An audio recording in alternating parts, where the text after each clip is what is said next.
Hi, welcome to the workshop. Today I'm going to show you how to replace the filter on our new professional dust extractor, the Mirka DEXOS 1217.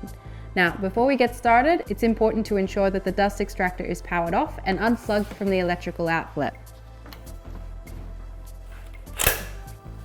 Once that's taken care of, we can begin. As you can see, there are clips on either side of the dust extractor that secure the top portion in place.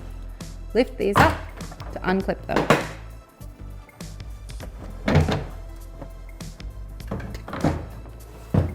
With the top portion lifted, you now have access to the filter compartment.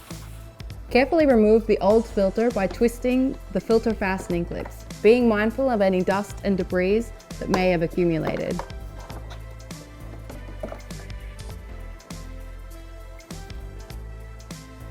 Slide the new filter into the compartment.